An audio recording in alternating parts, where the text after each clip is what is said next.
Right. I call to order the special meeting of council for Wednesday, August 26th, 2026. And I'd like to start this meeting off in a good way by acknowledging that we are gathered on the Treaty 8 First Nations territory, the long-standing presence of the elders and the ancestors of Treaty 8, and that through this acknowledgement we extend recognition and respect to BC Treaty 8 First Nations and all of those who call the Peace Country home. Like we move on to section number 3.1, recommend that council adopt the August 26, 2026 special council meeting agenda. Seconded by Councillor Wall. Discussion. All those in favor? And that's unanimous and carried. Wonderful. Moving on to item number 4.1, I'd like to recommend that council adopt the minutes from August 12th, 2026, regular council meeting minutes. Seconded by Councillor Wall. Discussion. All those in favor? And that's unanimous and carried. Wonderful. We're going to move on to introduction of late items. There are quite a few on there. Mr. Malkinson has been a bit of a time crunch, but I was so happy he got them on there. So thank you very much for getting that on there, Mr. Malkinson. I know you've had a very, very busy week.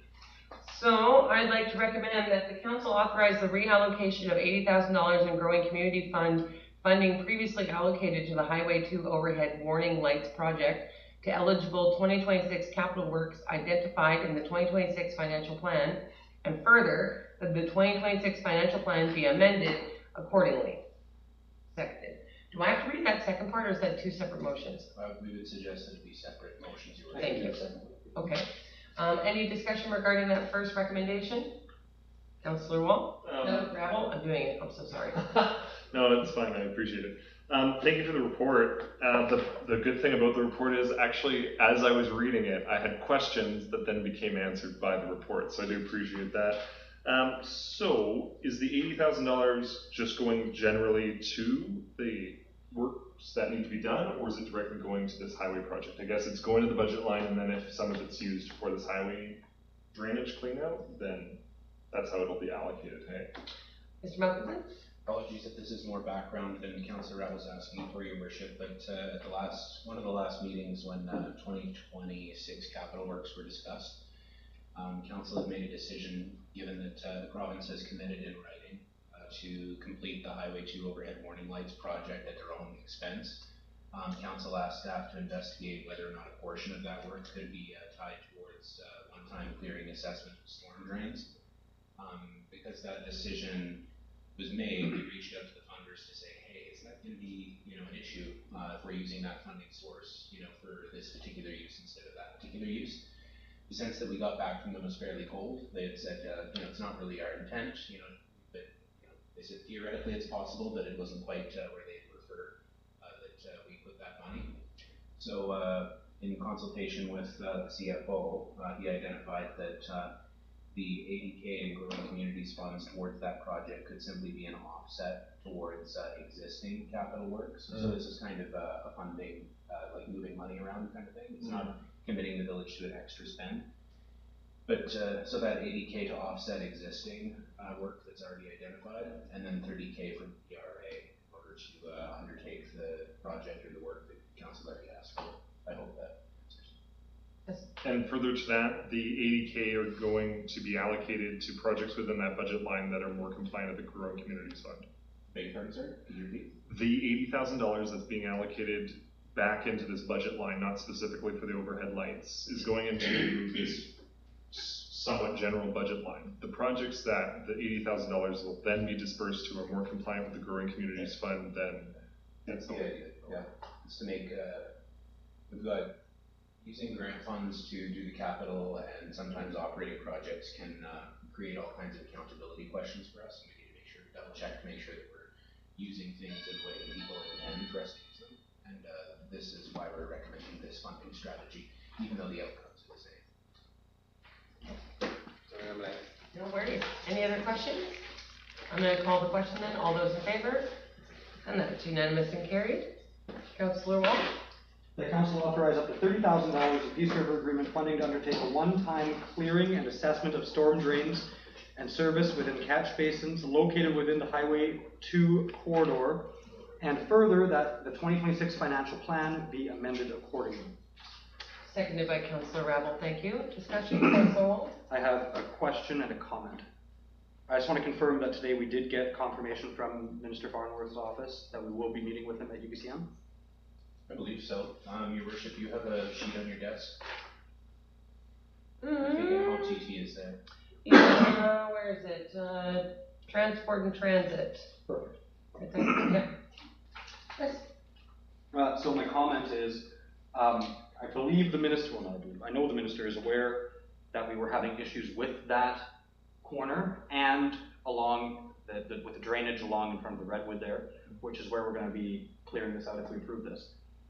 We could, that is technically ministry infrastructure, so we should be careful about that. But the minister is aware, and he's aware that they should be doing it, and I believe we've been basically told that they're just not going to do anything about it because it doesn't affect us, or it doesn't affect them.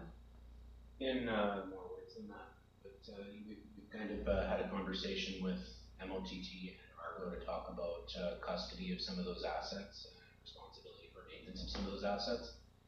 We've tried to get documents in writing that demonstrate whose legal responsibility it clearly is to maintain that infrastructure. There's some different standards that are adhered to across the province. I think Chad might have a better memory than I do on that topic, though. Questions about, general responsibility between Argo, MOTT, and the village on those assets. Do you remember the conversation that we had with that? Yes, so as Duncan mentioned, we did hold a meeting here with them. No one's willing to accept responsibility. No one's confined in black and white who truly owns that infrastructure. So what it comes down to is, yes, we don't believe it's our infrastructure, but it's impacted our residents and our staffing levels, so. Fair enough. So further to that then, at last year's UBCM, when we met with the minister in future conversations, the Ministry of Transportation is keeping a close eye on Pooskoopi as kind of a pilot in a way to see how effectively small projects, how they can complete small projects, because not a lot's being done in the field of transportation in smaller or rural communities. So this might, if we approve this, this might be something very good to discuss at UBCM with the minister and say, hey, it's your infrastructure. Where do we say, yeah, pretty much. It's your infrastructure. I know you're looking at us. And you're trying to see what things can be done in smaller communities. And with the crosswalks, that was a prime example of something that had their attention. They were looking at to see if it's easy for them to actually do things. Maybe it's not. Maybe they think more's getting done than there is. So this could be a good topic of conversation there. And I can't guarantee anything, but I have a feeling that this is something that would be we're received quite well by the minister. Yeah. Councillor Rabel? Thank you. So the highway has drainage issues right now. There are blockages. We've seen that during the melt season. It is work that needs to be done. I personally don't feel that it is the village's obligation. I do believe that the ministry owns that, especially as later on in this agenda, we've got the zoning bylaw where they're clearly stating to us that there needs to be, that there's do things within a certain distance of their infrastructure. So there's considerations that the highway falls under these, various acts, and that we have to comply with that. Yet somehow the infrastructure that sits beneath the highway is not theirs. I see the work is necessary. I appreciate that we have the funds to make this work for the folks that have to travel through it, and folks that live here. I appreciate that by completing this work ourselves and with the contractors so on, we're not continually accepting responsibility for it, and we're not setting some sort of precedent where we're forced to maintain it going forward. My question is, how do we drill down on the ownership so that we prevent this problem in the future? Obviously, I want to see that work done before winter and the S word happens, and then before spring melt happens, right? That makes sense to get the work done, but my real question is, how do we drill down? Because in my mind, it's clear. The parcel line ends, the highway is the highway. If they can dictate that it's under this, the various acts that it's privy to, then for goodness sakes, wouldn't the infrastructure underneath be their responsibility? And if we can figure out the dividing line going forward, because this gray area, it's not mine stuff, doesn't work going forward. I appreciate the solution for right now in this moment, but we really need to find the permanent answer. I think one of the other things that we should definitely touch on if we're gonna be bringing up the crossings along Highway 2, over by, the Canco there is just a cleaning out of that whole basin that's sort of happening within there, but actually one of the largest issues that we are struggling with is the manhole that's over, along the school side connecting to Railway there. That's one of the largest problems we do actually have. The manhole area is becoming eroded and it's creating issues underneath the Highway 2 there. And that's something that our Public Works Director, Mr. DeVoe, has identified as an issue. That's a conversation that I think has been difficult throughout this process to sort of find out who's actually in charge of the manhole due to where it sits.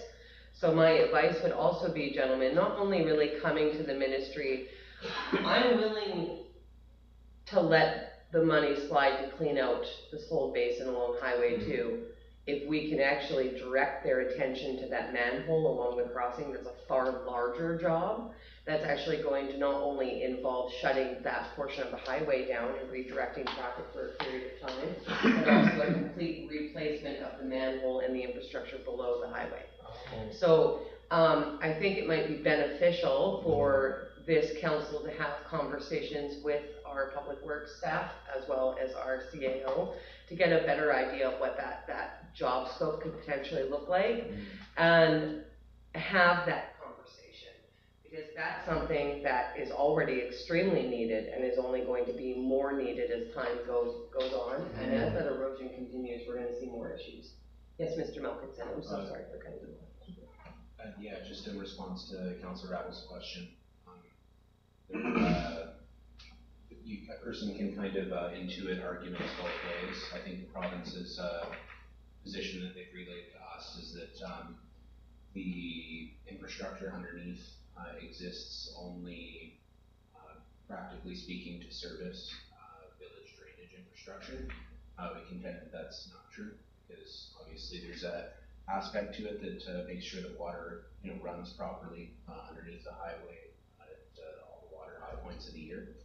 But I think the position that the village needs to, one thing for the village, the next step that the village could have is, continuing to assert that the province either provide proof in writing of what the relationship should be, or basically say, have some of that writing, understand that you would be responsible for it, because they're your assets. But the reality remains, and it comes back to full circle here, the reality remains basically the province might have the responsibility for it, but it doesn't mean that the village has any, way to force that on the province and say, you need to, get your butt in gear, you need to, get that going. That comes back to advocacy, that you guys are thinking of, so there's almost a circular aspect to this.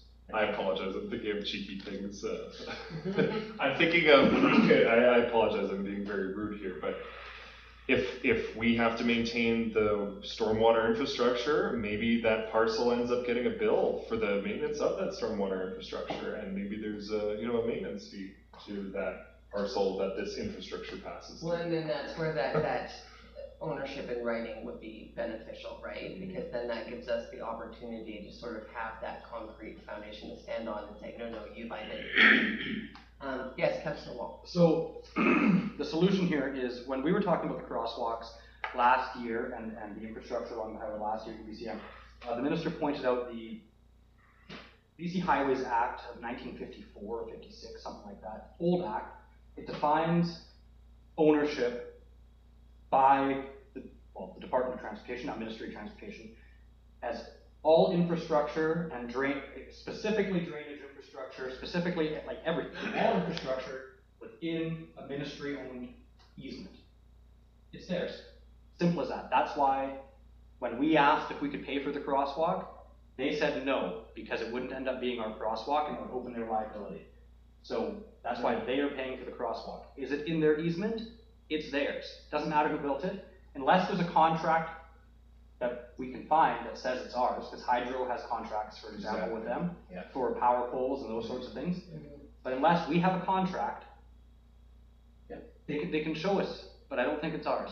I think this would be very, very good, because when we have the conversation, because we can go back to last year's meeting and we can say, hey, you wouldn't let us do this because everything in that easement is yours, So if everything in this easement is yours, as he very clearly pointed out to us, this is yours too. Deal with it. Yeah, final point. So my final point, and I appreciate it, I'm okay with the work I think the work needs to be done. Hey, if we've got to do it for right now, then so be it. I'm glad that it doesn't put liability on, or responsibility on us. I'm glad that the province is paying for the crosswalks. We do need to figure out who owns the infrastructure below the highway, because I do think it's the ministry. The other thing too is we are not the first and only community to have a highway go through ourselves, right? There's clearly precedence, there's clearly a standard way of moving forward with this. So anyways, we'll sort that all out. I appreciate that we're finding solutions in the meantime. We're dealing with what's in front of our nose, and then we'll move forward. So thank you. Okay, I'm gonna call the question. All those in favor? That's unanimous and carried. Mr. Malkinson, I have a really quick question. Is there a way, I understand that the questions for the Ministry of Transportation and Transit have already been outlined, and that this isn't a conversation we can have potentially during our ministry meeting, but when we're down at UBCM, we do often spend quite a bit of time bumping into ministers in hallways or straight crosswalks, if you're James. And so, That was a dumpster with a light. would it be, I'm wondering if we could arm ourselves, maybe not a good word for it, with the information regarding the highway to storm drain crossing, and if there's a possibility that yourself and Mr. DeVoe could get that information to us via email prior to UBCM. Yeah, I would just like us to go in very informed. Yeah, and one thing I just want to point out there, I just didn't want to interrupt you guys. I am still working with Argo. I actually just was texting with Norm here this afternoon. They are going to come out and flush out that culvert that runs under the highway, and we're going to try to do a bit of inspection. That's as much of a commitment I've gotten from them right now is the one culvert. The storm drains, like I said, we're kind of at a standstill. Standstill, yeah. But like I said, I have got a commitment from them that they are going to come and flush the one culvert that runs under that highway. So we're not totally gridlocked, but we are slowly working and trying to Yeah, smooth so some things over. I'm just thinking maybe an email that's sort of highlighting the bit of deadlock that you are in, Yes. so that we can advocate the overall need of dealing with that. I think the biggest thing that we definitely need to know is the placement, because that's what they're gonna question us on, is where does it sit? So we need to understand the placement and, basically the scope of work regarding that storm drain. Yeah, and I should be able to give you some photos when we do the cleaning and inspection. We should be able to give you some photos of actually where everything lies as well, to give you guys a better reference point. Is that gonna happen prior to us going to UBCM then? When do you go? We leave on, it takes place the 14th. Of September? Yes. I hope so. You I'm hope so? hoping that within the next week or two. Well, we can do a map too, just to Yeah. demonstrate the rough path. Yeah, I'm just thinking sending that out would actually be very beneficial. Yes, Councillor Wolf. So going back, the Ministry of Transportation is kind of doing a sort of study on us to see how easy it is for us to work with. Yeah. With the ministry, because a lot of communities are having trouble, and there's a lot of staff within the ministry. It seems that by the time information gets to the minister, everything's hunky-dory, and it might not be so great on the ground. Okay. So I feel like the meeting may be a little bit more casual than it has been in previous years. It might be more about how are things going, and that would be a perfect opportunity for us to just slide this in. I think if there's room, we should definitely slide it in, but we need to hit our talking points first. Yes. So let's hit our talking points first. If we get through those and there is time, absolutely. If not, we're gonna play the fun game where we all divide and conquer, and somebody will find him. He will be somewhere. We'll find it. Always do. We always divide and conquer and find them somewhere, so. If I may, just from the comments from staff, is staff empowered currently with resources to accomplish the task that has now been discussed by council in regards to specifically, say, the engineering, engaging potentially the engineering firm? And, is it currently covered by existing budgets? Do you folks have the resources to move forward with the, With the accumulation information? of this information that we've requested? If these resolutions pass, yes. Okay. Perfect. All right, so we're gonna move on to recommendation 5.2. That council support the Village of Blue Scoopies' continued participation in the renewal of the South Peace Mutual Aid Agreement, and direct administration to work with participating agencies to review and update the agreement with the finalized agreement returned to council for consideration. Seconded by Councillor Rabel. Thank you. I just have one comment I want to make, not so much about the recommendation. I completely support it. I wish that there was more language. So oftentimes when we're doing these mutual aid things, this body really likes to hear from the people that it's impacting the most, i.e. our fire chief. Is there a way that going forward when it comes to these things that we could put in which option is actually staff recommended? Of course, yeah. Yeah, just because that will give us a bit of a better idea. Because what I've seen in the past when it comes to these things is we always want to be super supportive of our team. And sometimes the question comes up of, okay, is this the one that they're supporting, or is this the one that they're not supporting? Or so it just, and whenever it comes to working with our outside guys, particularly our fire department, if we could start just getting this is the recommended option from our fire chief or recommended from our emergency services, that would be really helpful for me anyway. Very fair point, Your Worship. My apologies for the oversight. The intent behind this was to be deferent to council's role and identify the agreement, give council the opportunity to offer any feedback that it might have before staff proceed to engaging in renewal. But it's a very good reminder for us to make sure that whatever Blair or anybody else's recommendation is made pretty clear to council. Yeah. So you can kind of weigh it. Yeah, weigh it as well. Exactly. Yeah, that'd be perfect. Thank you so much. Yes, Councillor. There's one clause I would like to see added into this agreement, which is the option for the fire chiefs to agree to enter into an automatic aid agreement between Tom's Lake and Booscoobie. Because I know we're starting off this trial program for an auto aid quite shortly here, and seeing how that goes. So I'd hate to put this into practice and renew it as is right now without that option. Like let's say this trial goes out perfect and everybody likes it, Tom's Lake loves it, the Poos firefighters love it, and I would like to see that option as a clause in there, that if that is successful, then we can add that in without renegotiation. Chief, I'm going to recommend that question to you. Yes, the agreement that me and Tom's Lake Fire Chief has put together, it's just internal, kind of like a handshake. We just put it in paper just to make it look good. Really, the PRD is aware of it, but they have no say over it. So that's why it's not added to that one. Okay, and basically the last few, just recently, like the last week or last couple weeks, we signed just an MOU in principle with Tom's Lake, where if one department mobilized, then this department would go on standby and vice versa. Am I getting that right? We did review the mutual aid agreement to make sure that it was supportive of that approach prior to making that handshake deal with Tom's Lake. So it's not necessarily that the structure here would prohibit an arrangement like that, but if council does want to make that clear that that's something that you're supportive of, then we can take that conversation and carry it forward.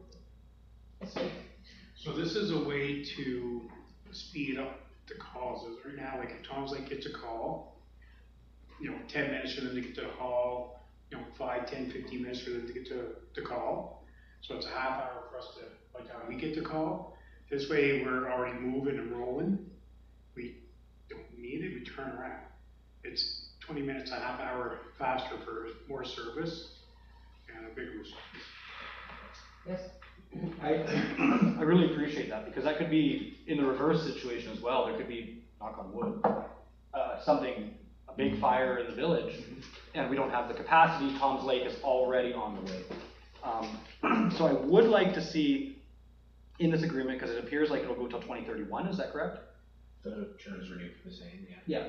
So within the next 5 years, there is the chance, because we're just starting this trial thing now, but there is the chance within the next 5 years that, hey, this could become a real opportunity for us, and I would hate for that not to be able to become a formal agreement until this agreement is up. I think that my understanding from what the comments that the chief just made is that like the agreement that we have with Tom's, like this auto one, is separate. where this mutual aid is really sort of run by the Peace River Regional District, and so this is their sort of, their guidelining agreement, and so including an automatic auto aid between the two participants of Pouskabee and Tom's Lake within the PRD agreement would be difficult, where forming that between our own mutual parties is much easier. Correct. So the agreement itself doesn't prohibit, you know, the arrangement Yeah. that Okay. has been operating, right? So it's not currently, the present agreement isn't a barrier to that arrangement, and Just because it's not in here doesn't mean it can't happen. that's correct, yeah. Okay, because some contracts, it's, Right. if it's not in there, you can't do This is it. the deal, yeah. Yeah, okay, but this isn't one of those. No, No. it's a very good question, but I think another thing to consider is, you know, this is a very preliminary thing. Like it's something that the departments are trying out right now, and as we, you know, implement, we'll kind of see what the experience is. If we go to try to add language in here right now, we're almost kind of presupposing, you know, where it could go. Yeah, that's Again, what I'm I don't thinking. want to speak, you know, more than my expertise. You know, Blair's got the experience. I'm just excited. We've been talking about this for 2 years, I think, maybe more. Yeah, I just think, Yeah. I think from the comments I'm getting from Chief, this isn't the agreement to do it in, but we've already got something established in place that's fantastic. This is my last one regarding this agreement. So in the motion here, it says in return for council consideration, after negotiations, is this already, this This is is, not the draft, this is the copy of the 21 agreement. oh, okay. The idea, that would be contingent on there being any material changes, or, you know, if let's say, Dawson Creek turns the table upside down and says, no, we wanna add this, we wanna add that, then, you know, we bring that back to council. Could we in the motion allow your determination on whether or not there have been material changes? Of course, yeah. And we could, because I don't think it needs to come back to us if it's gonna be basically the same agreement. Yeah, no. Fair enough, yeah. Sounds Okay. good to me. Do So we need a does- motion for that? Yeah, does that Probably an change? amendment. I would probably put an amendment in there based on the way this reads. So instead of participating agencies to review and update the agreement, with the any material changes, drop back to council for consideration. Yes. I'd like to make the recommendation to make an amendment to have the final sentence of the option 1 be stricken, and to say with the finalized agreement, what was it? Any With changes? material changes. With any material changes to be returned for council consideration, and if not, it can be approved at the discretion of the CAO and the mayor. Sure. Okay, are you still, I'll second that to bring it to the floor. okay? Yes, please, Councillor Rabel. So, I understand that. Personally, I think the best approach is, I'm in favor of the agreement. I think it's something that should be continued. I think it's great that we're a regional hub and that we work closely with our partner municipalities. It's a great agreement. I want to see it continue. I think it's great that, you know, staff will have input. I am not a firefighter. I'm not an expert in this whatsoever. So it's good to hear from those folks to understand what we might need to change in this. I personally believe that it should go to staff for review and then come back to this body for final approval, for the sake of, you know, public input and public scrutiny and public viewing. I think that's a better way to go, frankly. My question though is, this agreement terminates after the period of 5 years as per section 10. It was signed in February 2021, therefore making February 2026 the termination is my understanding. How is this agreement still currently, I understand that it might just be a supposed continuation. The agreement's pretty, it seems like it's terminated. Basically what I'm asking is, has anyone formally withdrawn from this agreement? And is it still in effect at this moment while we're in the midst of negotiation, research, so on and so forth?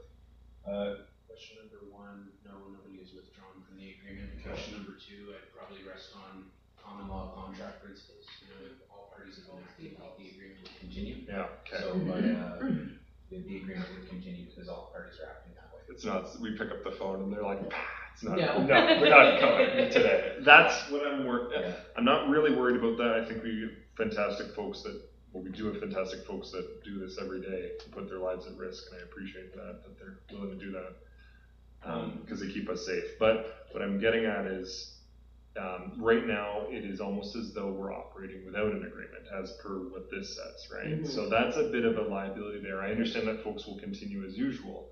It's just right now we are sitting in a spot where technically there is no agreement. Really, as per how I read want it. to just be signed quickly. It's good.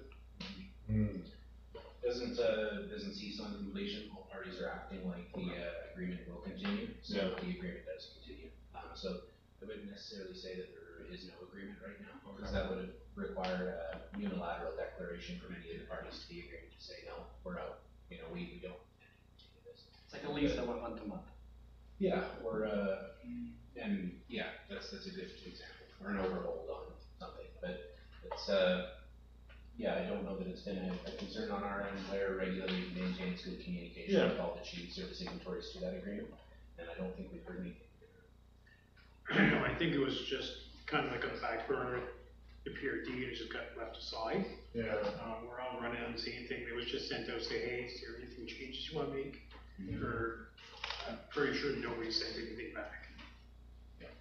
So honestly, the last question, just because it'll inform how I proceed, is there anything that's sticking out in this agreement that needs to be changed, or is it the presumption that it'll be renewed as is, no material changes? I know that's quite a thing to say, and that's pretty broad, but I don't see any changes coming out of it. okay.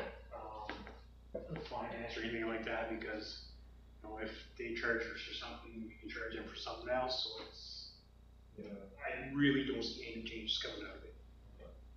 The agreement captures an ethical kind of relationship between the different fire departments in this area too, right? We're looking out for each other, and we'll continue to do that. Okay, I'm gonna call the question on the amendment. All those in favor? Okay. And now I'm gonna call the question on the resolution as amended. All those in favor? And that's unanimous and carried for both. I have a question to staff before I read the next motion here. What is the staff preferred option, 1 or 2? Yeah, yes, Mr. Malkin. What an outstanding question. Because it's very similar. Yes and no. I think it's one. I think, there's a couple of pros and cons in this one, and that's probably why I took the easy way out and just said, let's let council decide. No. At the end of the day, I do think that the most appropriate option is to proceed with the RFP, so that we can get. Time crunch. No, I don't believe we are. Like, it's nice to set this thing in motion, but there are a couple of things to consider here. And actually, Blair and I went back and forth on it for a number of days. So, design needs to be done for phase 2 of the fire hall fire hall feasibility project. We had a positive relationship with DesignWorks, the folks that did the feasibility study. So we were looking through options to continue the relationship that we have with them. We were looking at, okay, how do we ethically and legally, proceed to the next phase? The value, pardon me. They can apply for the. They absolutely can. The value of the contract was such that, it certainly does not, it would not be ethical, or in accordance with the purchasing policy for the village to do a direct award to that company, because the value is too high. Moreover, there are interprovincial trade agreements, Northwest Trade Partnership Agreement, where, goods and services contracts that exceed $75,000 need to be subject to a competitive bidding process. So with that in mind, RFP seemed a viable option. If, for some reason, there was a time crunch on council side, the direct award to the engineering service provider would probably make more sense. You do have folks that are signed up, McElhaney and Colliers, that could take this scope of work and theoretically avoid the RFP process, for lack of better words. That's probably not the right way to say it. But at the end of the day, putting it out to RFP, seeing what the market brings back, and having the potential for that to continue good relationship with DesignWorks probably makes the most sense. So, long story short, option 1 is our preferred. And then in reading, in understanding what Mr. Malcolmson too is mentioning as well, I think sticking with our purchase policy is sticking with our policies is always best practice. Yes. If I may, I apologize. Point of order. May we lay a motion on the floor? I was just about to do this. Okay. Okay, I'm gonna read option 1 with a minor tweak. That council approve the proposed phase 2 scope for the detailed architectural engineering design for option 2, expansion of the existing fire hall, and further, that council direct staff to prepare and issue a request for proposals for phase 2 with a maximum project development budget of $200,000 from the monies allocated from the Peace River Regional District for the project. That's my amendment. And further, that the recommended proponent and proposal be returned to council for contract award before phase 2 work proceeds. Can I get a seconder? Seconded by Councillor Johnston, thank you. Councillor Rabel. There is still money from the RD for the design works for the fire hall that exceed $200,000. That therefore this is not coming from the village's budget. This would be coming from the RD's grant. That's why I added that in. Well, that's what I'm clarifying, right? Is that we do have enough to cover this $200,000. It's from the RD. Thank you. Yeah, no, this is all part of that $250,000 grant that we got from Area D Director, Leonard Peter. Okay, any other questions? I'm gonna call the question then. All those in favor? It's unanimous and carried. Mr. Malkinson, when the time comes, I'm not gonna do it now, but when the time comes in and it is sort of picked and awarded, I think we should give an update to Director Hebert, seeing as he is the one financing the work that is being done, and I think it's really, really important that while he can't sit at this table, I think it is important to continuously update him. Thank you, Your Worship. It's a good reminder. Blair did keep Leonard in the loop on the completion of the first phase, so we'll definitely keep him in the loop going forward. That's good. Thank you. Moving on to number 6, public hearings, none. Delegations, none. Unfinished business and business arising from the minutes, none. New business, none. So moving on to correspondence. I want to talk about 10.1. Anything else anybody wants to talk about? I recommend that we also talk about 10.4. Okay. I also recommend we talk about 10.3. Okay. So I move that we accept 10.2 District Band Letter of Appreciation as information. Can I get a seconder? Seconded by Councillor Wall. Discussion. All those in favor? It's unanimous and carried. So I'd just like to give a shout out that Council received 10.1 for information. Can I get a seconder? Seconded by Councillor Johnston. Huge shout out to the museum. The harvest tea is taking place on September 19th. Sadly, the majority of us are not. You know what? I normally made it, actually. I've made it almost every year. This will be the first year I haven't squeezed it out. I have made it. I normally If you leave earlier, so that we can actually go. This will be the first year that I actually haven't been able to run from one flight into the harvest tea thing. So September 19th is the harvest tea and the silent auction event for the Coos-Coopy Museum. So please share it. I'm assuming our staff are going to share this on our social media. Or would you like that? RST, Your Worship? Yes. Oh, absolutely. Yeah. So just continue to share the information, let everybody know. Yes. In the letter, the Museum and Historical Society request the cleaning fee for the gymnasium be waived. Thank you. What is the cost of that fee that this council would have to cover? Yeah, I think we've. It's between $200 and $300. Yeah, I think it's like $279 if I remember correctly. Doesn't that sound right? Yeah, I think it's about $279 is the cleaning fee. We have waived it in the past, and that is of course to pay for the unionized janitor for school district. Yes, Councillor Rabel. Question through you, Chair, to staff. Is there enough funds in the council discretionary budget line to cover the cost of the cleaning fee for the harvest tea? Yes, Your Worship. Sorry, the dance, right? Okay, would you like to make that recommendation? I so make the motion that the village of Coos-Coopy waive or compensate the cost of the cleaning fee for the gymnasium for the harvest tea event. Any seconder? Seconded by Councillor Johnston, thank you. Discussion? All those in favor? And that's unanimous and carried. I look forward to hopefully they have another very successful event. I think I will be at this one. This will be my first time. Really? They are so much fun. Are you not going to be at UBCM? I am. I'm Fortunately, going to meet UBCM, but Friday I'm coming back, Friday at 7 p.m. Oh. Fortunately or unfortunately, I should say. Yeah. 'Cause I just No, got- I am driving back Friday as well, but I don't think I can do the whole thing in one go. What do you mean oh right, you fly. I'm driving. This is why, this is the first time I'm driving. Yeah. Yeah, I do normally make it because I also fly. Yeah. I don't ever, because I always do So funny. I think already flying to the side should be back. I don't Okay, trust their county. all right. So moving on to 10.3, which one wanted to talk about that? Okay, off you go.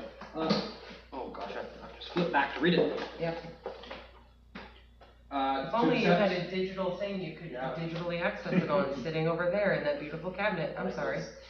Happy to help. To discuss as correspondence, the City of New Westminster's letter regarding housing targets and density being tied to infrastructure funding.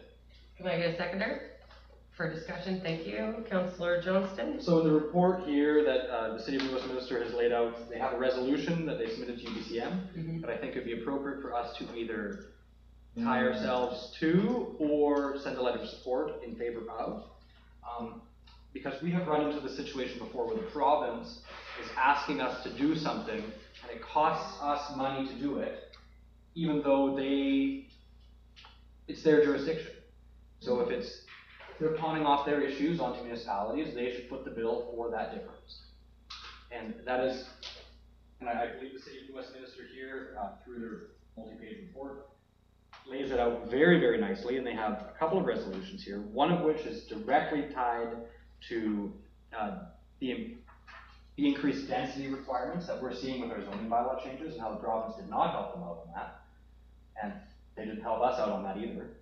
So I think it's really, really good. And then if higher density does start to happen in Pouce Coupe, which it might, people might start building basement suites or secondary suites, extra strain on our storm sewer, not storm squat wood, because it would be water off the roofs into the ditches, less ground seepage, all these sorts of things. Or just regular sewer, more toilets means bigger pipes. If the province is making us do those things, they should have to foot some of the bill for those infrastructure upgrades. So you're sort of looking like they should come up with another opportunity like the Growing Communities Fund. Yes, if they're gonna make us do something, they should help us actually get there. I almost think tying in wordings for something specifically like what you're looking for would almost be beneficial, sort of like the, It's in the resolutions. Okay. Yep. Yes, Councillor, Mr. Malcolmson? Councillor Boyle's words remind me of one of my favorite parts of the community charter. It's part 1, section 2, subsection 2B. The provincial government must not assign responsibilities to municipalities unless there is provision for resources required to fulfill those responsibilities.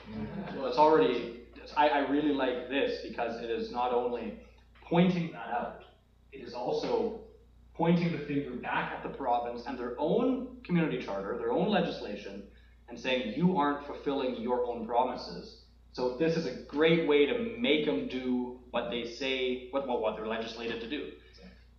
So I guess my question to you then, Councillor Wall, is would you like to find a way to endorse or would you like to write a letter of support? I would like to endorse it. And I would like to possibly even quote that very specific subsection of the community charter when we do it, and say this is why. Yeah. Councillor Rabel, are you seconding that recommendation? No. Oh, well, I second to bring to the floor. There we I go. wish to discuss.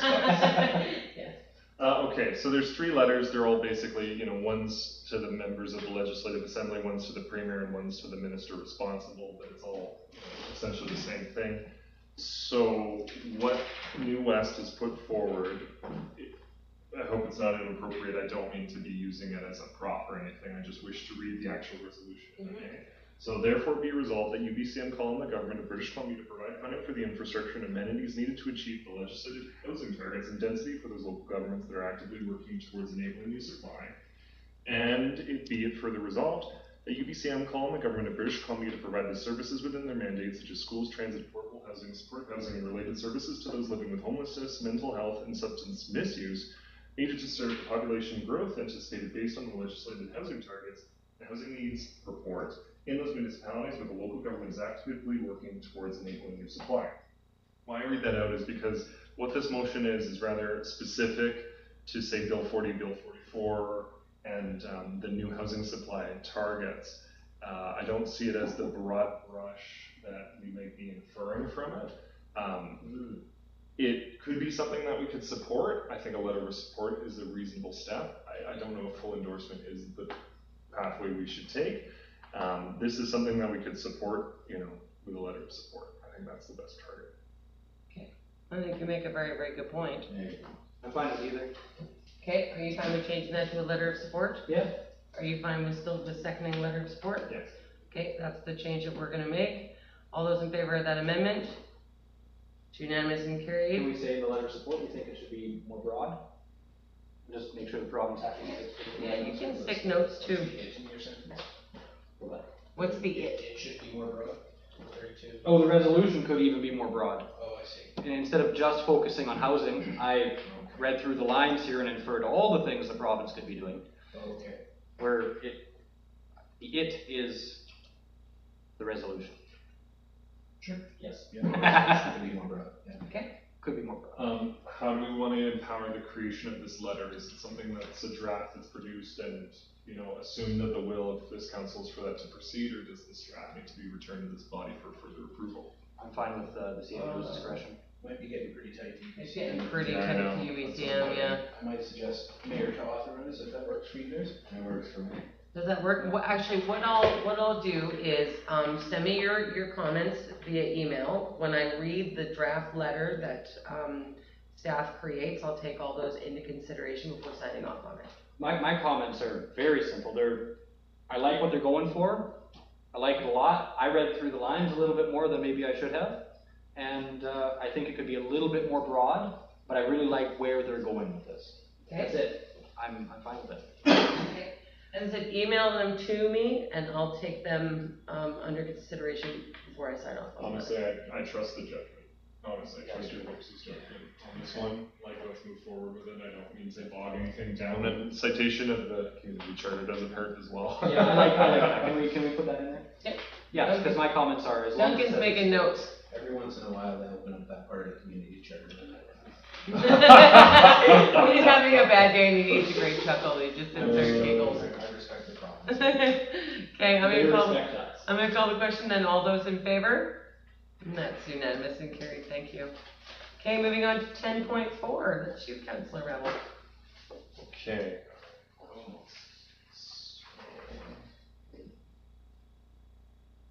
Okay, so for now, I so move that we receive the letter from Prince George regarding the Northern and Rural Homeowners Grant for information and discussion. For discussion. For discussion.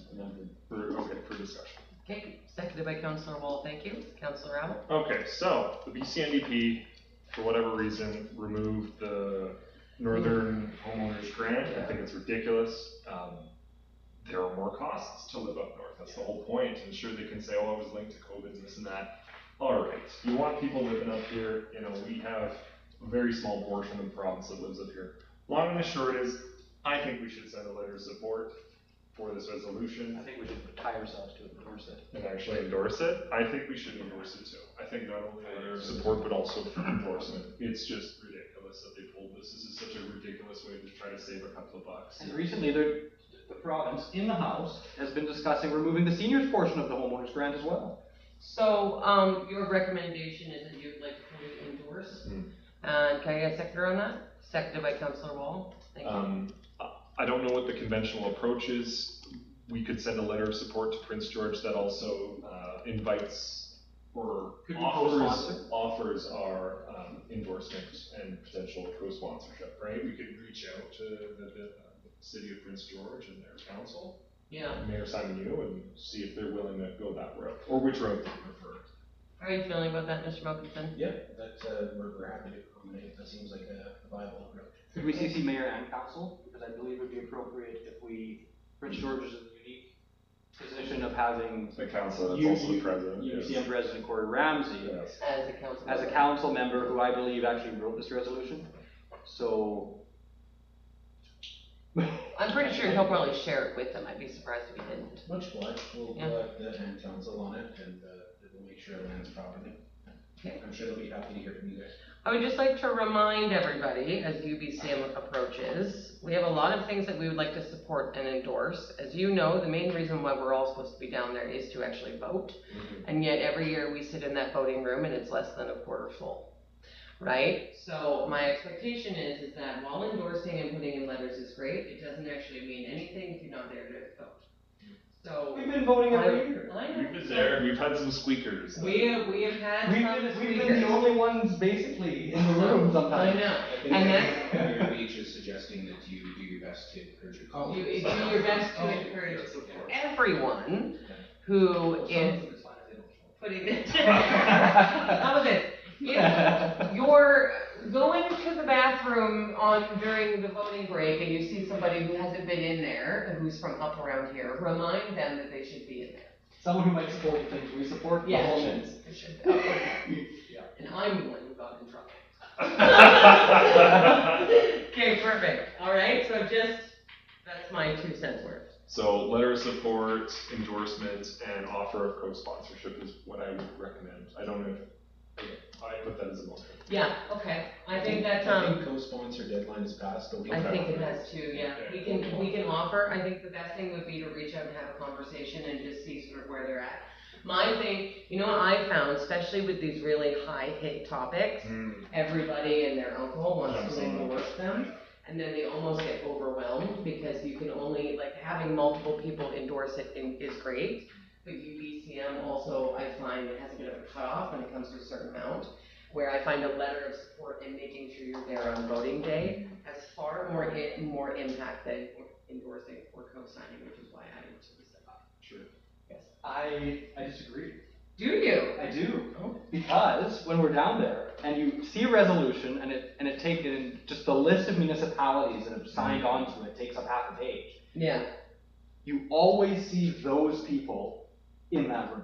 Yes. The ones that are just one city, we might be sitting there and everybody goes, oh, we got 15 minutes until the next until the one we want to vote on.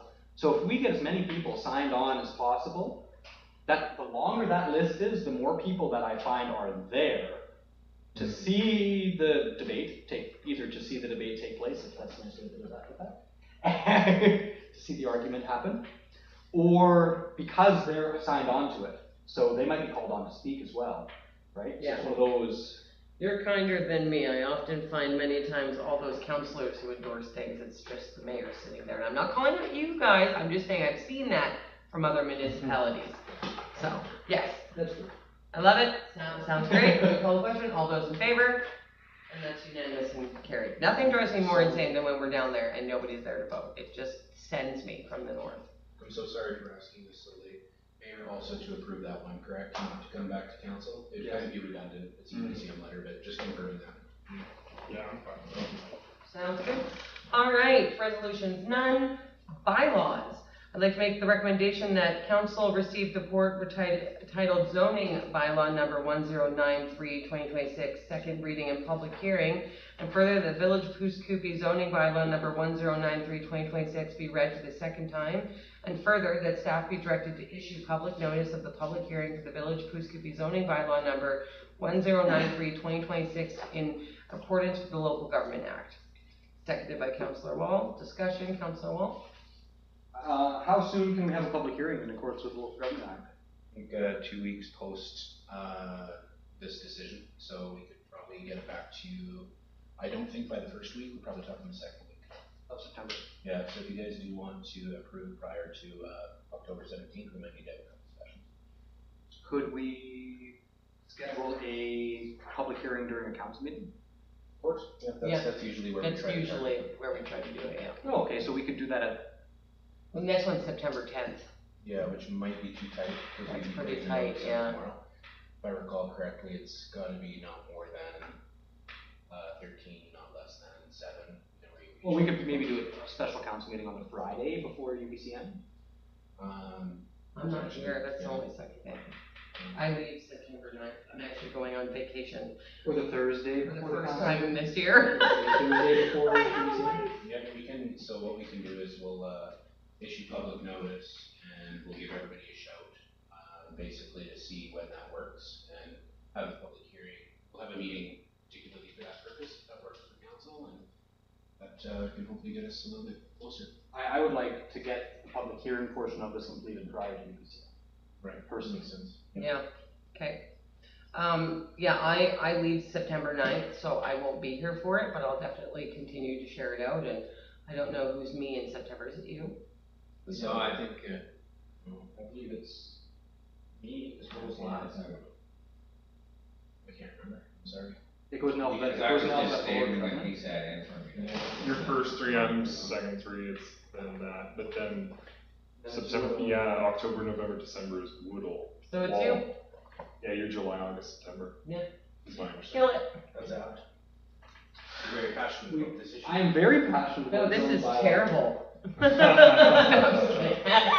voted against it the first 15 times. The first 50 times. But now, all the changes are done, it's great.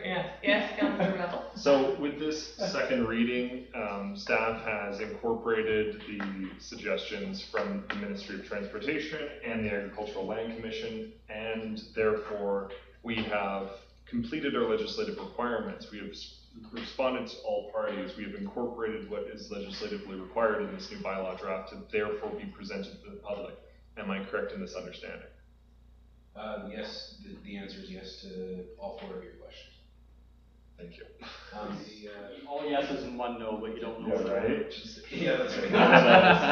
The changes specifically, do you want me to walk you through them, or are you guys feeling okay? I can give you a rundown if you want. Are you wanting that? If I may, you've drafted a fantastic report. The only piece would be the one agricultural property that's moving from institutional to agricultural. Does that require further public hearings? Does that require other pieces to it? No, We've done all the public legislative hearing, requirements. public hearing legally hasn't happened yet, so, and it's a village-owned parcel if I remember correctly as well, so I'll show you where it is. It's right there. Oh, it's the weird slice after that road easement. 7:05 last night. I have Adobe open and I'm furiously Why are copying. we doing this? Pardon me? Why would we do that? It's in the ALR, Yeah. and they favor it being zoned in agricultural. We could do a community garden down there. On the cliff, yep, you go right ahead. Rice garden. It's a really interesting. Oh, rice garden. That is not. Fine, but you so- better learn how to catch a fly in chopsticks like Mr. Miyagi. So the Northwind site does not span that road easement. This parcel is a completely separate parcel. That should have always been agricultural. Is that the understanding? Correct. It's been, Is this the area I was talking to you about this afternoon? It might be. In front of I don't the Briar really Ridge? remember, or I couldn't exactly place what you were speaking about this afternoon, but it's quite close to it. It's in the neighborhood, as the kids say. Nothing. You know my thoughts and feelings on that parcel and what I want to do with it. Interesting. Well, if I may, it's just a bit interesting. Like I understand, okay, sure, we've got to be in compliance, but if it's been institutional for however long, why now? Is it because they've taken close eye to it and realized, hey, this is an ALR? It's already been institutional, and we already haven't done all these different feed storage things that they're worried. So there were a few parcels in the, I'm trying to remember what the bylaw number is, 56, 1056, that had, there were a couple of park designations that were recommended by Urban to turn to institutional, particularly the lagoons. There was, the lagoons there were previously designated as park. Which makes no sense, yeah. It looks like that small portion, which remains in the ALR, also got treated with the same brush. So they recommended, hey, you know, they're just asserting that this is a agricultural land, and my goodness, let's make sure that it's reflected that way. So it's a forgotten little chunk, and it won't really change too much. However, once it's zoned agricultural, I guess it's already stuck in the LR, and you have to pull it out anyways to use it for something other than agricultural purposes. The ALC would, yeah. So our hand is sort of forced. Like, I think you can zone contrary to, but the uses can't change. So functionally, it doesn't really help anybody to, you know, have it zoned anything else. So, Perfect, thank you. Any other questions? That worked out. Tim Master told me. Okay, I'm gonna call the question then. All those in favor? And it's unanimous and carried. Recommendation number 12.2, that the Village of Pouce Coupe off-road vehicle regulation bylaw number 1094/2026 be read for the first time, and that the Village of Parsippany off-road vehicle recommendation number bylaw number. Oh, thank you. First time, County Secretary. Seconded by Councillor Wall. Discussion. Huge thank you, Mr. Wilkinson, to you and your staff for getting this out so quickly. We only just talked about this a couple of weeks ago. Your turnaround on that was very quick, and I'm glad to see that we were able to connect it to the ticketing bylaw. Credit is owed to Mr. Garant, or Garrett? Garant. Yeah, thumbs up to both. Thumbs up to both. What is this? Karen. He's like, I will answer to either. It's fine. He does speak fluent French though. I don't know if you guys know that. But the anyhow, this was a bylaw that Johnston selected randomly as an item that needed a bit of brushing up. I think this is in tandem with the policy review program where we're trying to pull something periodically and see if we can brush it up. The previous copy of the bylaw goes back to 2002. That's one origin story for this. The other origin story is Councillor Woodill and his liaison relationship with the RCMP. He's previously been raising the topic of folks that have been riding through town fairly loudly, which is causing a bit of Or dangerously. Yeah, dangerously and loudly and as a nuisance. I think this is an opportunity for us to brush that up and improve the enforceability of the off-road vehicles regs in town. So we've added some ticketable offenses and they're enforceable via the municipal information system that you guys passed a couple of years ago. So the offenses are listed in bylaw number 2. There aren't a huge number of changes to the off-road vehicles structure, except we do make it more restrictive on, there's a provision in the previous bylaw that permitted people to use the roads to exit the village. And this is, that gets to be a bit of a, he said, she said, sure, I'm gonna take whatever road I want to get out of the village. So this basically, This allows them to still use the alleyways to exit, right? that's correct, Yeah, okay. So a person must not operate an off-road vehicle on or along the highway, road, street, lane, or other roadway under the jurisdiction of the village. That's prohibited now. Oh, so you can't drive on the laneways either. No, you can't drive in the laneways, but you can operate you can go across a roadway where if you come to a complete stop, if you Isn't a laneway an alleyway? No. Not the alley. What's the difference between a lane and an alleyway? Laneway would refer to like a lane, Remember, lane. but not a back alley. But the idea basically is to restrict things a little bit more and to permit a little bit more enforcement. Justin also has changed a lot of shalls to musts here, which is good practice of his. And there's also some prohibitions here about making sure that you're considerate of others, that you're not being reckless, stuff like that. I should also mention just lastly that we've received some comments from members of the public about some of the folks that we've seen that are driving fairly dangerously this summer. And we passed those on to bylaw and to the RCMP. So thank you to everybody that's sent in information that we can try to pass along to make sure that these kids are being safe or safer. Something we want to see as another aspect of this. Yeah.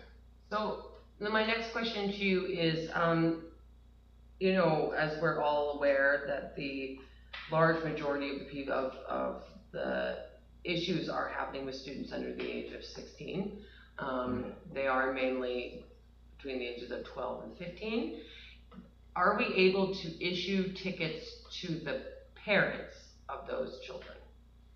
I'd have to get back to you on the parents aspect. Yeah. I think the collaborative, theoretically the regs support, I think, tickets within that age demographic. I don't know that we want to go that route. I think most often we want to try to work with the parents to make sure that this is a clear emphasis of the village for enforcement. Yes. Something I would like to see in this bylaw is potential seizure of that motorized equipment. Just today I saw a young person on a motorcycle doing a wheelie down 49 all the way from the top right through this intersection and kept, it was pretty impressive, but at the same time, you're doing a wheelie through an intersection, not stopping, 1 block off the highway. It's Yeah, that's what I'm no saying. helmet, no nothing. the same kids, right? And Yeah, there's a group, there's like 8. yeah, I At know. a certain point, I walk the water tower there all the time. someone pulling off the highway, that's probably only 50 meters from the highway. Somebody pulls off the highway, turns that corner, and there's a kid on a motorcycle doing a wheelie through the intersection that's supposed to have, that does have a 40 stop mile sign. an hour wheelies. Yeah, going quite fast. Yep. I would hate to be the person to hit a kid on a motorcycle in the middle of the street when, you know, at a certain point it becomes a risk to others as well. Yeah, Councillor Wall does have a point, like, is there any enforcement tool when it comes to that we? Because you take the bike, then the parents will know for sure. I've not seen seizure in a bylaw before, I don't know that we legally can, but. We are seeing people like can. I think my only worry, and this is the conversation that me and Mr. Malkinson have had, as well as myself and Sergeant Hughes, I'm not interested in having bylaw or RCMP chase these young people on their motorbikes or quads, They'll because scoot down sketchy they'll spots. scoot down sketchy spots, and They'll drive they'll be quicker. so busy trying to get away that they're not going to. And if a child gets hit on the highway because our bylaw officer or RCMP are chasing him, nobody's life is worth a $200 fine. Nobody's life is worth nuisance. And so It could save a life too, though. it could, but I'm not interested in us chasing them. And so that's where we were sort of talking about the empowerment of ticketing the parents sort of afterwards, if we can get proof of this happening, just because Technically, yeah, that's fair. that's the expectation. I don't want anybody to chase them. I know that these kids, if we start chasing them, it will become a fun game of cat and mouse. And if one of them crosses the highway and gets hit by a semi, I just feel like that isn't really worth it. And so I know the biggest thing when it came to looking at this bylaw and changing it was really just trying to give us the empowerment to ticket after the fact, as long as we had, you know, photographic proof or video proof that's time-stamped, so that we don't need to chase them to physically stop them. This does improve that, your worship. You know, the ticketing system is a high, you know, these are often contested, and, you know, judges, you know, often pay close attention to the technicalities in relationship to some of these. So serving the parents for the, you know, children is a bit of a challenge. I think in BC generally, I understand it's a bit of a challenge. That said, you know, the collaboration with the RCMP, I think, will be helpful here. The making sure that we reach out to, you know, families that we're aware, you know, might be involved is another, you know, key piece. You know, making sure that people are being safe, because it's out of concern for the well-being of the individuals, as well as everybody else in the village. I think the most frustrating thing I find is that we all know that the parents are aware of who these kids are. They know that they're their kids on bikes that they have bought them. And it's this, oh, I had no idea, when everybody else knows. Jimmy. Yeah, not my little Tyson, he would never. And so I guess my down the street to your stop sign. I guess my want, if I had my own way sort of a deal, would be that we kind of hit them where it hurts. I know that sounds really, really bad, but the parents aren't going to enforce this unless it starts costing them money, or unless it starts impacting them in a way that upsets their bank account, their lives, whatever it is. And the purpose isn't to fine, it's to make it the kids It's not about a fine, it's about compliance. These parents know who their kids are, they know who's doing wheelies down 49th without helmets on. They are the ones who have bought these children these bikes, they're the ones letting them out into the neighborhood, they're very, very aware. So, if we were to get photographic proof of this person doing wheelies down 49th with the timestamp, and we issue a ticket to the kid, we currently have a bylaw process that helps us reinforce tickets by getting them back later in the year. If it's put to the child, does that still count? Sorry, does what still count? The ticket's written to the child. Is the ticket enforceable? That's right. Or should the ticket be written to the address of the. Can look into that for you guys, forgive me, I might have to look at the MTI specifics Yeah. to make sure that we're hitting the nail on the head there, for myself. Like, At this point in time, like there's just a couple of things that are missing. I'm not quite ready to bring it forward through first reading because I would like to make sure that one, the ticket is enforceable. Two, if the ticket is not paid, does it go back on the address or does it stay under the possession of the child who's under the age of 16, which is non-enforceable unless we go to court. Like there's a lot of different avenues that I'm really looking to see. I think that this is a great start. I think that it needs to be more heavy-handed. Okay. Yes, Councillor Rabel, thank you for waiting. So actually, yeah, that is a good point. We have to look into the ability to levy something against a minor because we'll have to figure out what the precedents are there for that piece. Okay, so the preface here is, yeah, I've seen some folks do some really dangerous thing and they've got their shaded visors and it's like, who are they? But I've seen them jump across the highway, I've seen them run through intersections, very dangerous. Anyways, does this give the teeth for the RCMP and the bylaw officer to pursue, and by not physically pursue, but like to attend to this matter in a way that a consequence is levied? Like, does this empower us to enforce this? That's the intent. Yeah, and I think it's just not quite where I'd like to see it. Yes. I do have a question under 17 and 18. Commits an offense, constitutes separate offense. The word offense is very specific.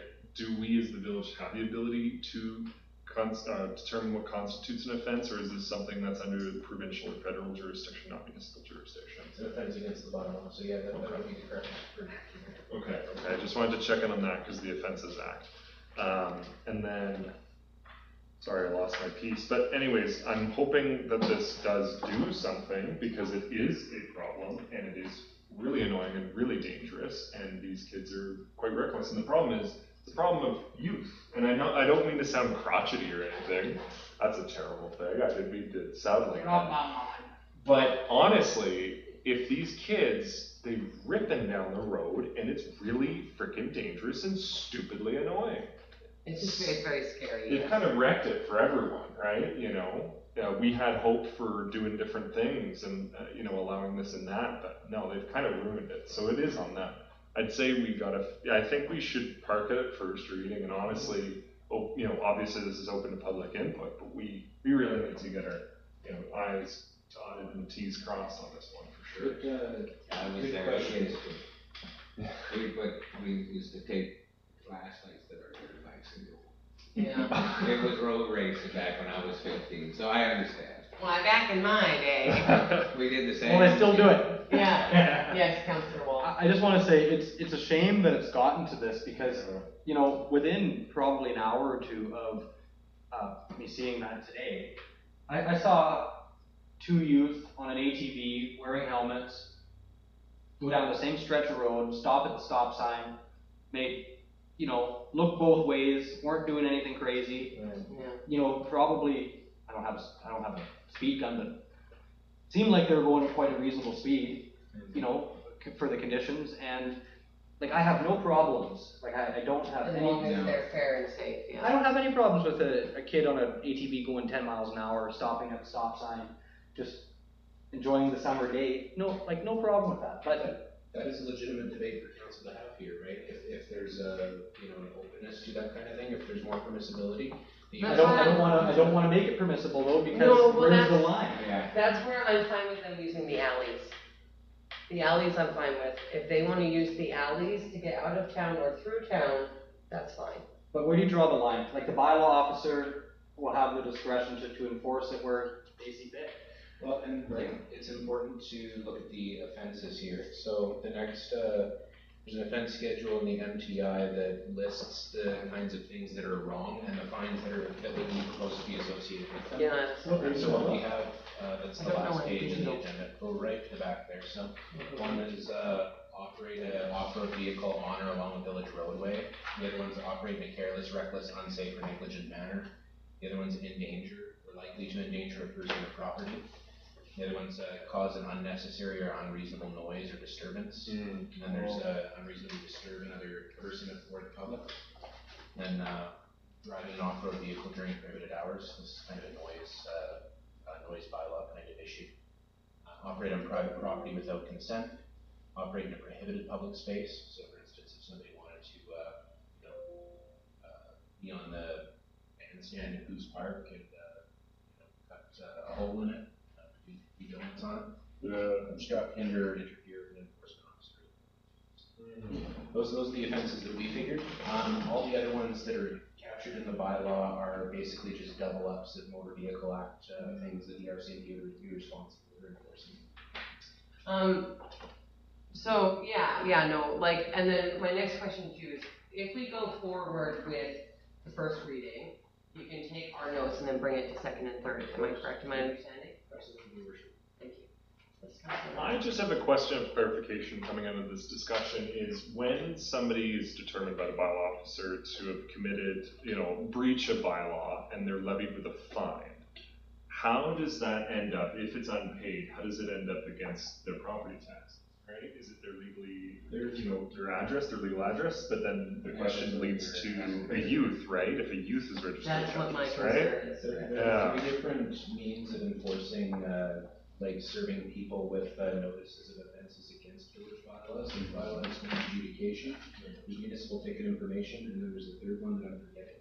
Municipal ticket information is one of the harder ones where you basically, it's an old-timey one, it's like 200 years old, where you serve a notice to the individual, and the facts in court become, hey, did you verify that this was the person? Did you verify that, you have the name right? Did you have all the bylaw dispute adjudication is a little bit more flexible, where I understand you can enforce, that's more where you get the property involved. But that might involve a change, if I'm remembering correct. I'll get this information and prove it to you guys.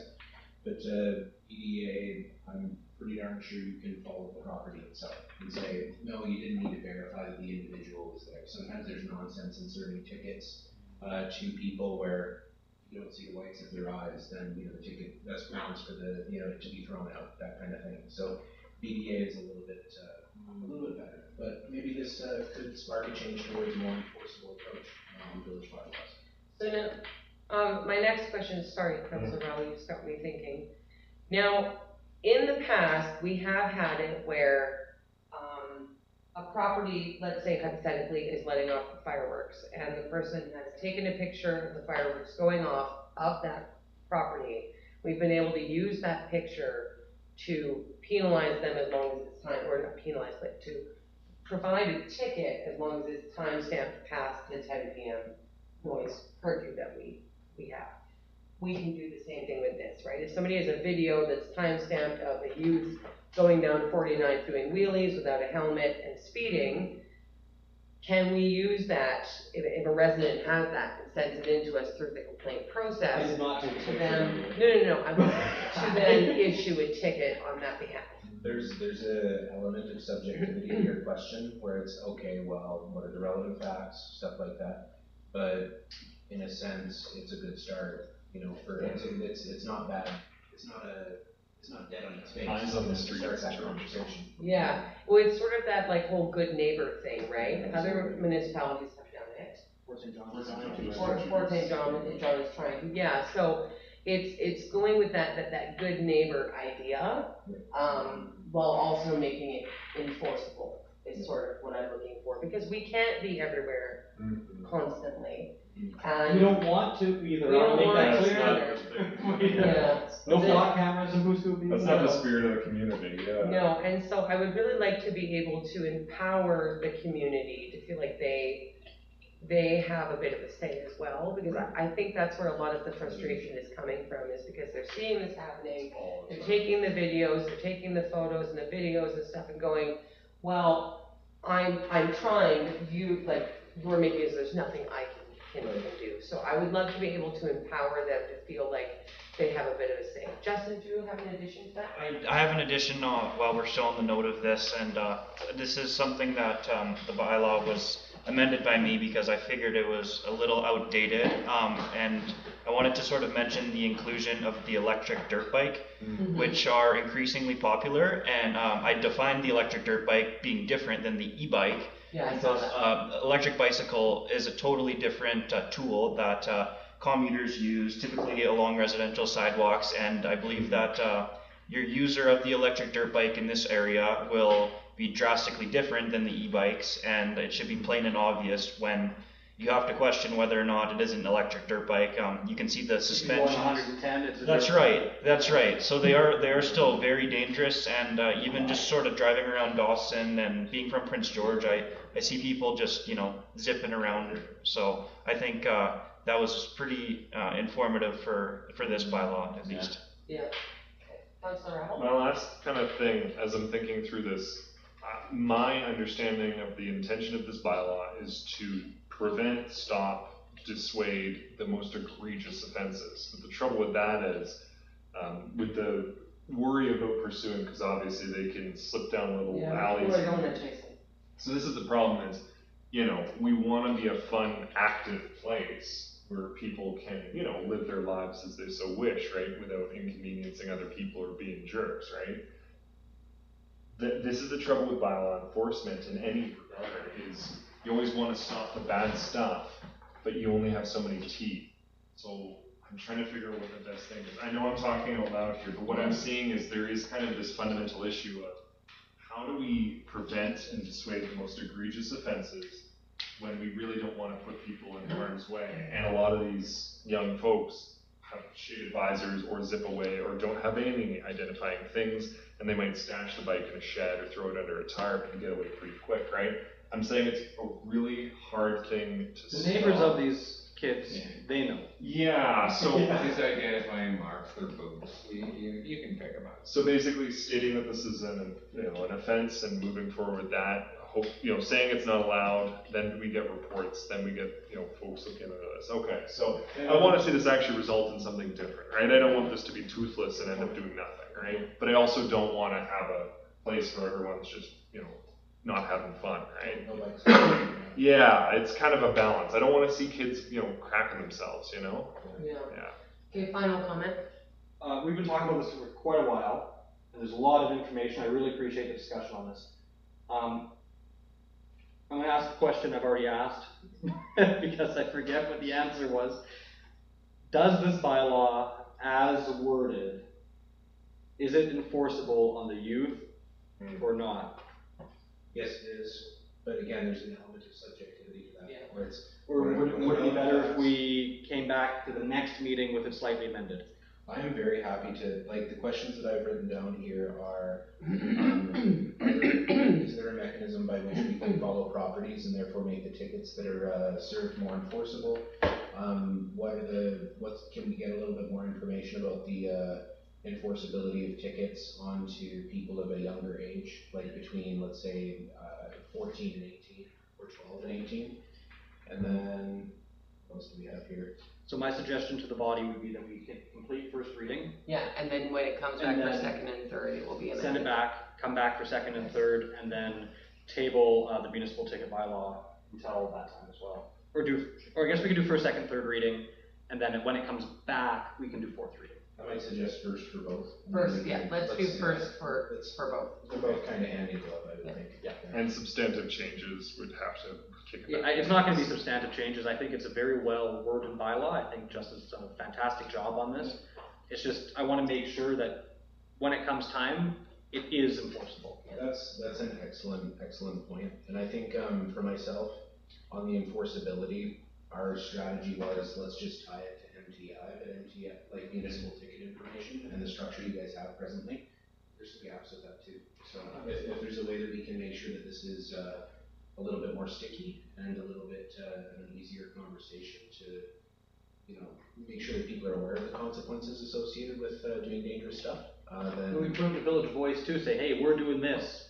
Yeah, or a press release, yeah. Okay, I'd like to call the question on the first reading. Yeah, you said you had no more comments. Yeah, fair enough. You said you had no more comments twice. Well, Not even just by me. hey, don't hold me to my own words. Yeah, that's a good slogan to have. I did it the first time. No, but there must be other municipalities that have tried this before, and the other problem is this is a bylaw infraction that's mobile. It's not your garage is an issue. It's you're out there. So this is the tricky thing. Anyways. Okay, I'm gonna call the question. All those in favor of first reading? That's unanimous and carried. We're gonna hold second and third till after it comes back. I'll make the recommendation that council direct staff to make amendments to the draft zoning bylaw as per the questions that you have written down there. Sure.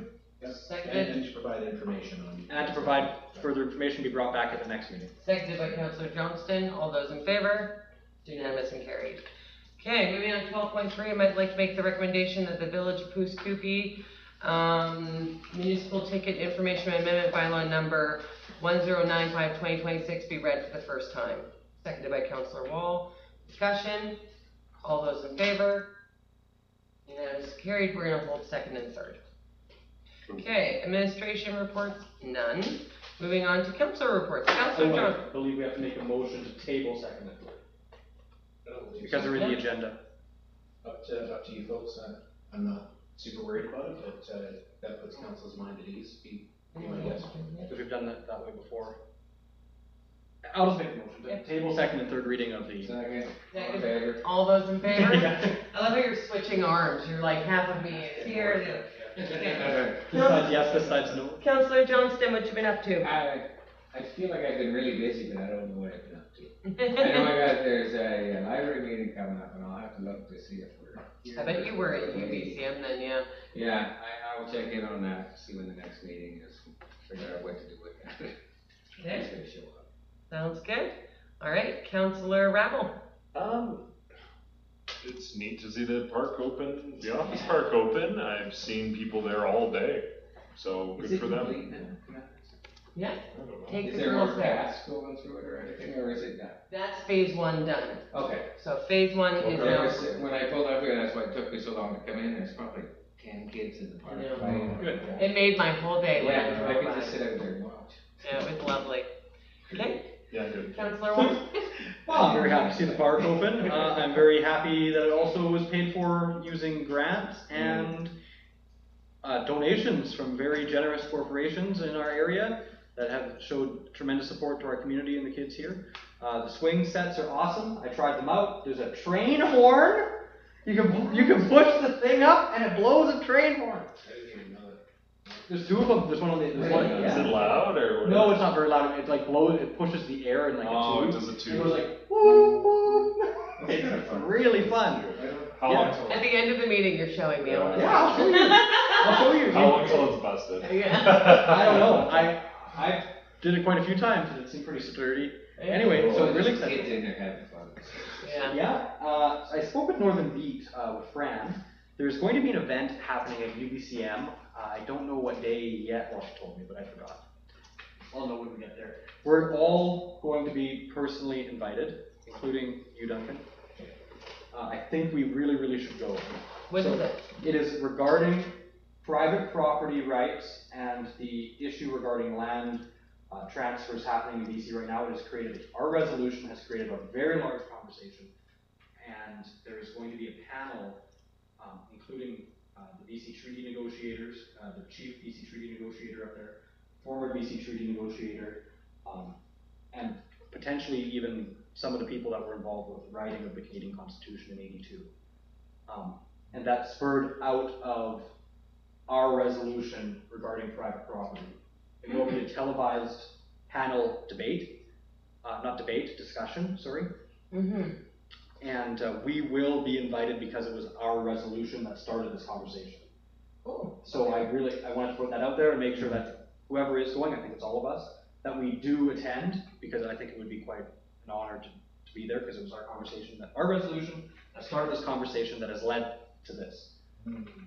Okay. Awesome. Well, thank you. Keep us in the loop as it gets closer. That's probably it. It's probably all the information I'm going to get until we go there. All right. See what happens. Remind us then. Did you use time and place? Yeah, I need time and place. Vancouver, third week of September.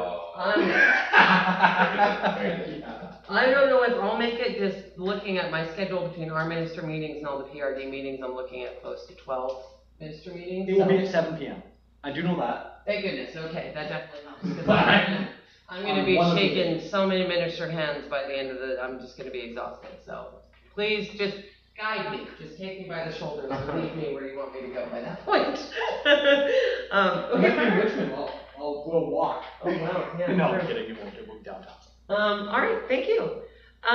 Yeah, so I attended the volunteer barbecue. Huge thank you to the staff and the fire chief for getting that started. Big shout out to Pelly for doing all the cooking. I totally forgot to shout out, who was it, Co-op, wasn't it? Yes, Co-op for donating all the buns, didn't they? They were fantastic. I went live and I forgot to shout out Co-op, so a huge shout out to them. I'm so sorry.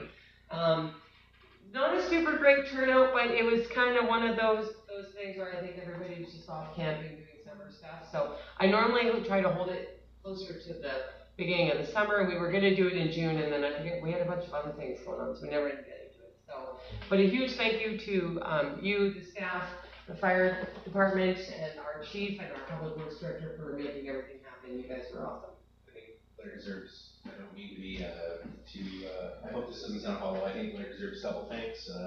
He's there obviously in his capacity as a volunteer, but also volunteered his time to make the barbecue happen. So, thank you. So double thank you to our fire chief. Thank you so much.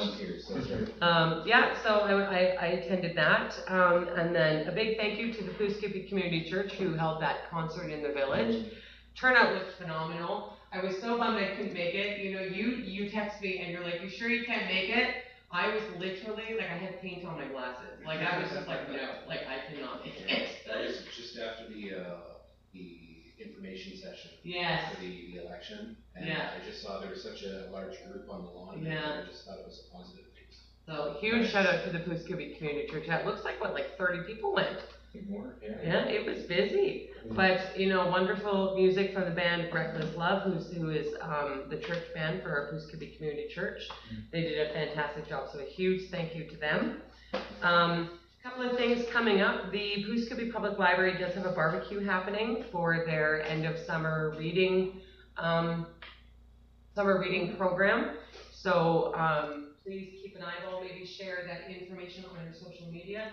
It might be great to take your squirrelies too if you want. Yeah. So there's a big end of summer barbecue happening at the public library, and then as well as something else happening, and I just completely spaced on it. There's an election.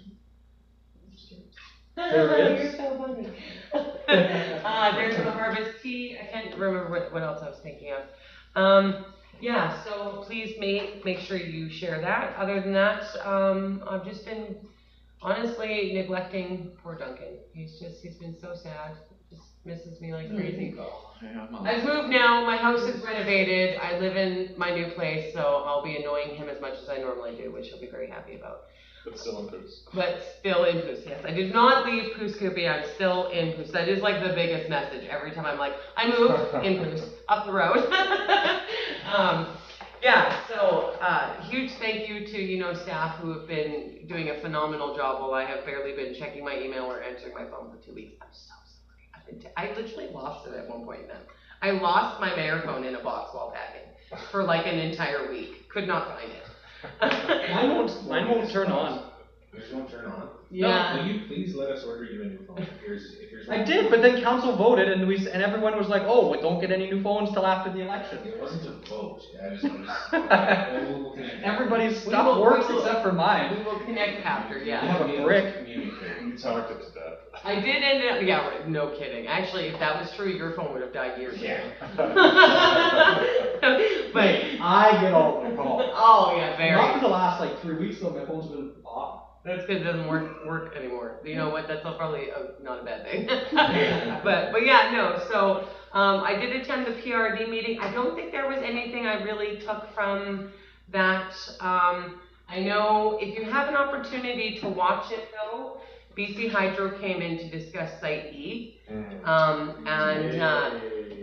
they did not receive the positive roundtable I think they were hoping for. They really received a lot of interesting. A lot of questions. How do you plan on paying that forward to the people who keep giving up all of our land and resources and everything else and then being forgotten about? So check out, yes. We can't even get the province to fix a storm drain. A storm drain on the highway here, yet they want to flood out another valley. Yeah. Well, not only that, but it will flood out Blackfoot Park. Yep. And Peace Island Park. And Peace Island Park. And the Taylor's Bridge. And the Taylor Bridge. Well, no, it will be below the Taylor Bridge, but it will, yeah, like the last thing it needs is that. So anyway, so check out the PRD video about that. There was a lot of really, really good discussion. Regional zoning bylaws are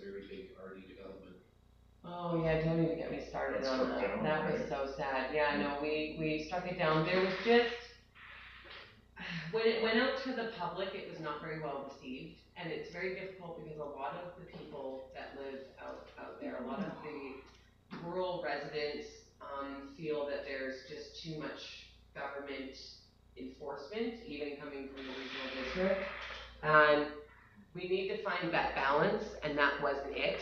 And so when it came out, you know, the squeaky wheel always gets the grease, but it was hundreds of squeaky wheels, and it was to the point where we actually did end up completely removing, like striking it down, and we're starting fresh, which is just devastating for the staff. And I know it felt like a glorified waste of money, but you never really know how the community or the residents feel until you sort of go out and do it. And we went out and did it, and the overall response was, leave me alone, I just want to farm on my own farm and succeed and do well, and I feel like you're stepping on my toes. It's basically the overall feel. And an idea that could be brought to the regional district's attention is, I've heard from a few different people discussing the regional zoning bylaw, and I feel like there is a miscommunication, potentially, between what the bylaw actually says and what people think it says. And there's a lot of frustration happening right now in the agricultural community regarding provincial regulation changes that have nothing to do with the RD. Yes. And they're seeing the zoning bylaw come in at the same time as a bunch and of... they're creating a correlation. And they're going, oh, it's the RD. Proxy, yeah. It's the RD. It's not the RD that's the problem. Yeah. It's really the province that's the problem. And it just so, I honestly, with the zoning bylaw, this is just how I feel about it. I think the RD took the bullet for the province on this. Yeah, maybe you're right. I know it was not as well received as we were hoping. So hopefully, I think what's going to happen is after the election period, we're all going to go back to the table. If whoever's sitting in those seats is going to go back to the drawing board and just see what we can gather from the original zoning bylaw and the information that was provided by the public, and see if we can create something from what's all, the bones are there. Yeah. It's just making it work, and it just at that time was not working. So I know I really pitied some of the staff members. They looked quite sad when it was voted down. Absolutely, yeah. They were a bit devastated and frustrated. 10+ year effort. It was a long effort, yeah. And I really felt for them, like they were. And nothing's being salvaged out of it? At this point, no. It's just completely done. So I don't know what's gonna happen, but I do feel so terrible for them. I was apologizing because I voted in favor of not going forward with it because the overall public consensus was, this is stupid, leave me be, stop stepping on my toes, I just want to be a successful farmer, you're getting in the way, you're over enforcing, and so it just, at that time, I felt that had we pushed it through, we would have been ignoring the 70% of the residents who showed up and said no. And that's not our job as elected officials or elected directors. And I just felt that we needed to listen to what the people want, and we obviously hadn't hit it. So I know the staff, I said they were quite sad. So anyway, that is what I have been up to. Question period, there's nobody here unless our chief has dozens of questions. He's like, none, leave me be. What is that going to When can I go home? All right, I make the recommendation that council recess to a closed meeting pursuant to section 91C of the community charter. Can I get a seconder? Seconded by Councillor Wall. All those in favor? And that's unanimous and carried. Thank you. We'll take a short break and then we'll.